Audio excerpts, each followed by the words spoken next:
na bumaba tayo doon. Yung ano, Little Pigeon Bay? Oo, yung Little Pigeon Bay. Yun pala may pabaan.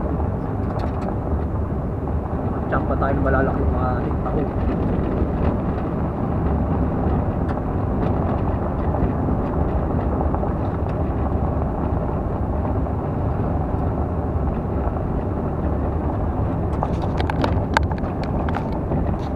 Kano bili mo yan?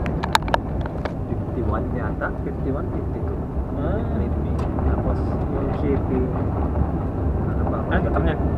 Yung SJ Cup, imitation ng GoPro.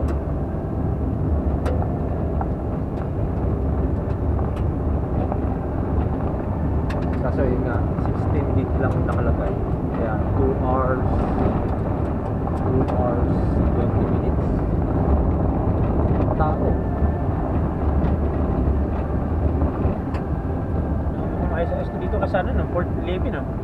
Oo. Ibig sabihin yun na ang Port Levy, no? Ha? Yun na ang Port Levy pala. Oo. Parang mas maganda po. May mga bangka-bangka.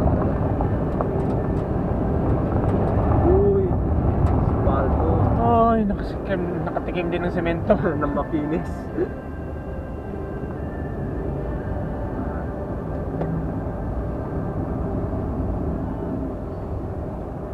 Tapos punta natin, nandiyan na pala silang Kaloy, no?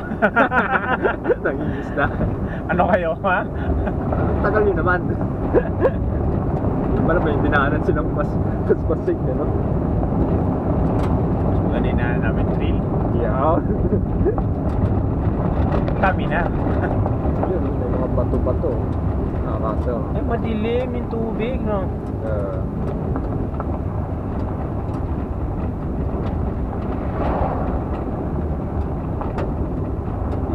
uso kaway dito namin. Seryoso mo driver dito. Nakaway-kaway ka, lag-lag ka sa mga.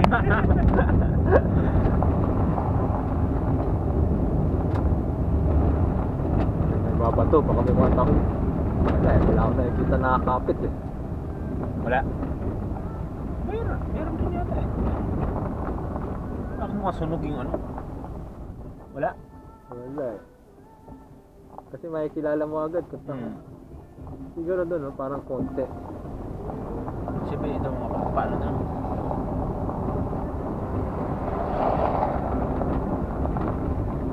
Si Kuya ng puso. Ano kaya yan? Rabies trap po. Rabies.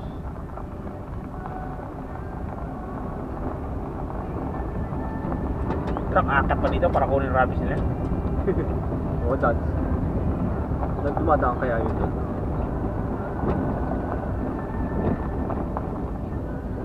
Note, Nissan Note.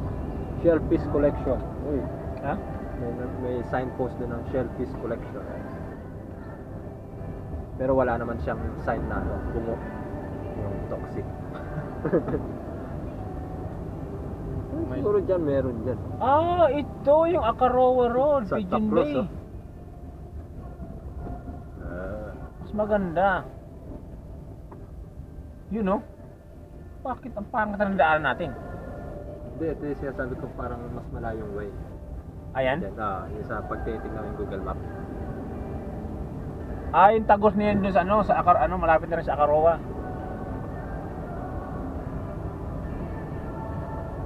No exit. Hindi naman ako mag-exit, mag-entrance.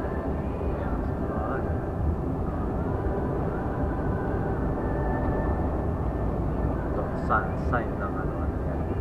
Yung